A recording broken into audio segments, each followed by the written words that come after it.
भारत की धरती पर एक ऐसा मंदिर है जहां भगवान की मूर्ति हर 12 से 19 साल में मर जाती है।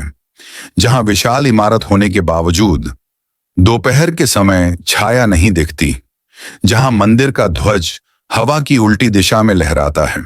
जहां समुद्र की गर्जना मंदिर की दहलीज पर पहुंचते ही शांत हो जाती है। जहां रसोई में बिना गैस, बिना बिजली हर दिन लाखों लोगों का भोजन बनता है और वह कभी कम या ज्यादा नहीं होता। और जहां अगर कोई इंसान भगवान की गुप्त मृत्यु के अनुष्ठान को देख ले तो उसकी मौत तय मानी जाती है।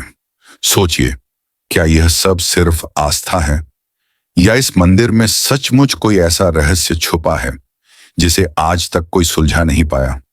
कहते हैं कलयुग की शुरुआत में भगवान विष्णु ने जगन्नाथ रूप धारण किया। पूरी ओडिशा का यह मंदिर न केवल आस्था का प्रतीक है बल्कि रहस्यों का खजाना भी है। किंवदंती है कि राजा इंद्रद्युम्न को स्वप्न में आदेश मिला, मेरा मंदिर बनवाओ। उन्होंने मूर्तियां गढ़ने के लिए दिव्य शिल्पी विश्वकर्मा को बुलाया। शर्त यह थी, जब तक मैं काम करूं कोई दरवाजा ना खोले। लेकिन राजा अधीर हो गए और उन्होंने दरवाजा खोल दिया। क्षण भर में विश्वकर्मा अदृश्य हो गए और मूर्ति अधूरी रह गई। आज भी भगवान जगन्नाथ, बलभद्र और सुभद्रा अधूरी मूर्तियों के रूप में विराजमान हैं। लेकिन सवाल यह है, क्या अपूर्णता ही भगवान की असली पूर्णता है? क्या हमें यह सिखाने के लिए ही ये अधूरी मूर्ति आज तक कायम है? इस मंदिर का सबसे रहस्यमयी अनुष्ठान है नबकलबेर। हर 12 से 19 साल में जब विशेष खगोलीय संयोग बनता है, भगवान जगन्नाथ की मूर्तियां ये मर जाती हैं। उस रात मंदिर में गहरा अंधकार होता है। सिर्फ चुने हुए दैत्य पुरोहित अंदर प्रवेश करते हैं। उनकी आंखों पर पट्टी बंधी होती है और हाथ में केवल स्पर्श से काम करने की अनुमति होती है। कहा जाता है उस रात अगर कोई बाहरी व्यक्ति उस रहस्य को देख ले तो उसकी मृत्यु निश्चित है। मूर्ति के अंदर से एक रहस्यमयी ब्रह्म पदार्थ निकाला जाता है जिसे अगले शरीर में स्थानांतरित किया जाता है। फिर पुरानी मूर्तियों को दफनाया जाता है। कभी भी सार्वजनिक रूप से नहीं जलाया जाता। सोचिए, दुनिया के किसी भी कोने में क्या आपने सुना है कि भगवान खुद मरकर पुनर्जन्म लेते हैं? क्या यह आस्था है या ब्रह्मांड का कोई गुप्त विज्ञान? पूरी जगन्नाथ मंदिर का ध्वज हमेशा हवा की उल्टी दिशा में लहराता है। विज्ञान कहता है ध्वज हमेशा हवा के साथ लहराता है, लेकिन यहां हवा एक ओर चलती है और झंडा दूसरी ओर। क्या यह भगवान का संकेत है कि उनकी शक्ति हवा से भी ऊपर है? इतनी विशाल इमारत, लेकिन दोपहर के समय मंदिर की कोई छाया नहीं दिखती। क्या यह सिर्फ वास्तुकला है या कोई अदृश्य शक्ति जो छाया को निगल लेती है? पुरी का समुद्र बहुत उग्र है, लेकिन मंदिर की सीमा तक आते आते लहरें शांत हो जाती हैं। क्या समुद्र भी भगवान की मर्यादा मानता है? यहां रोज 56 प्रकार का भोग बनता है। भक्तों की संख्या चाहे 1000 हो या लाख, महाप्रसाद न कभी कम पड़ता है और न ज्यादा बचता है। क्या यह सटीक गणना है या ईश्वर का चमत्कार? लेकिन दोस्तों, जगन्नाथ मंदिर के रहस्य यहीं खत्म नहीं होते।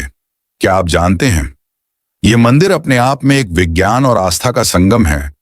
इतने रहस्य छुपे हैं कि आज तक कोई उन्हें समझ नहीं पाया। मंदिर के शिखर पर विराजमान है सुदर्शन चक्र, लेकिन यह कोई साधारण चक्र नहीं है। कहा जाता है कि आप मंदिर के जिस भी कोने से इसे देखें, यह हमेशा आपकी आंखों में सीधा देखता है, जैसे यह चक्र आपकी हर हरकत पर नजर रख रहा हो। सोचिए जरा, 214 फुट ऊंचाई पर टंगा हुआ एक धातु का चक्र कैसे पूरे शहर के हर कोने से एक साथ सीधा दिखाई दे सकता है? विज्ञान कहता है यह असंभव है, लेकिन श्रद्धालु मानते हैं यह भगवान जगन्नाथ का जीवंत प्रहरी है। और इससे भी रहस्यमय बात, इतने विशाल आकार और ऊंचाई पर होने के बावजूद सुदर्शन चक्र की परछाई कभी दिखाई नहीं देती, न दिन में न रात में। मानो यह चक्र सिर्फ इंसानों की निगाहों के लिए है, धरती की छाया के लिए नहीं। दोस्तों, जगन्नाथ मंदिर की 22 सीढ़ियां, जिन्हें बैसी पहाड़ा कहा जाता है, मंदिर में प्रवेश से पहले पवित्र मानी जाती हैं। लेकिन क्या आप जानते हैं, इन सीढ़ियों में से एक ऐसी है जिस पर आज तक कोई पैर नहीं रखता। हाँ, यह है तीसरी सीढ़ी। कहा जाता है कि इस सीढ़ी पर स्वयं भगवान जगन्नाथ का अदृश्य रूप विराजमान है। मंदिर के सेवक जब सीढ़ियां साफ करते हैं तो तीसरी सीढ़ी पर झाड़ू भी सीधे नहीं लगाते। वे पहले माथा टेकते हैं और फिर कपड़े से हल्के से उसे पवित्र करते हैं। मान्यता है कि इस सीढ़ी पर पैर रखना मतलब सीधा भगवान के स्वरूप पर पैर रखना, और यही कारण है कि भक्त इस पर कभी कदम नहीं रखते बल्कि झुककर आशीर्वाद लेते हैं।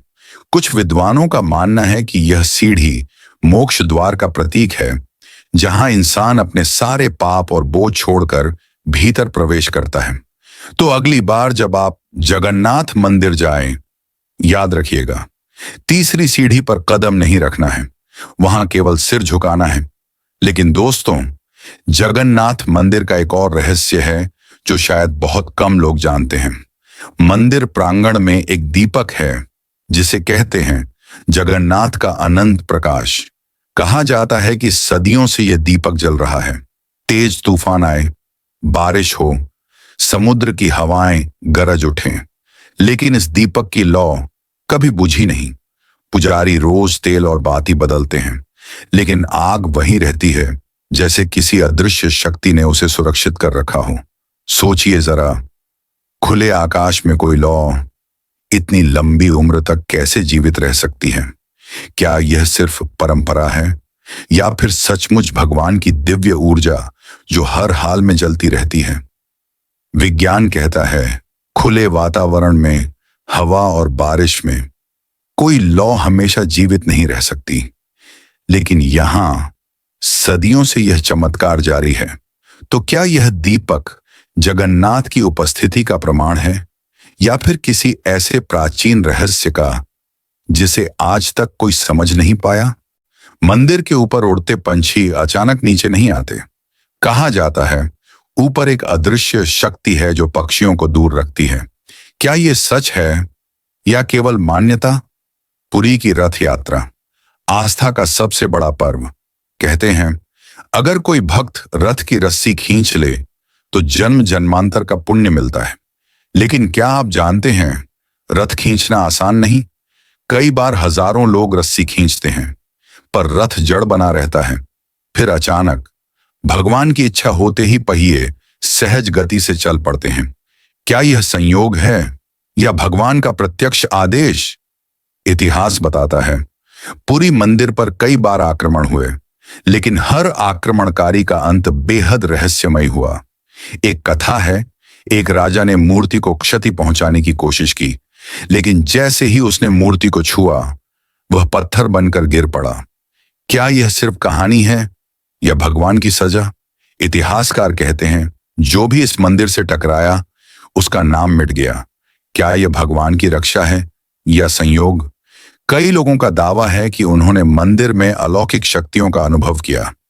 किसी ने देखा रथ अपने आप चल पड़ा, किसी ने सुना मूर्ति की आंखों से आंसू गिरे, किसी ने महसूस किया मंदिर में प्रवेश करते ही शरीर में एक अजीब ऊर्जा दौड़ गई।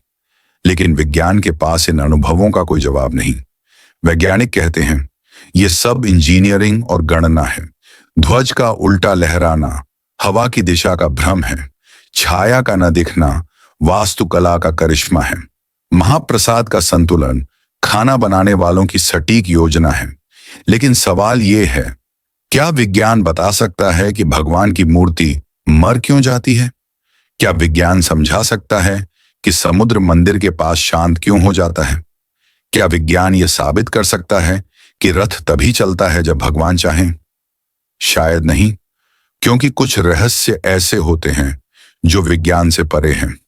पुरी का जगन्नाथ मंदिर आस्था और रहस्य का संगम है। यहां अधूरी मूर्तियां भी पूर्ण हैं। यहां हर 12 साल में भगवान पुनर्जन्म लेते हैं। यहां ध्वज हवा की उल्टी दिशा में लहराता है। यहां समुद्र भी भगवान की मर्यादा मानता है। यहां प्रसाद कभी कम या ज्यादा नहीं होता, तो क्या जगन्नाथ सिर्फ भगवान हैं या ब्रह्मांड का सबसे बड़ा रहस्य? क्या ये सब केवल आस्था है या सचमुच भगवान की लीला? जवाब आपके दिल में है, क्योंकि जहां विज्ञान हार जाता है वहां आस्था जीत जाती है, और यही आस्था है जगन्नाथ।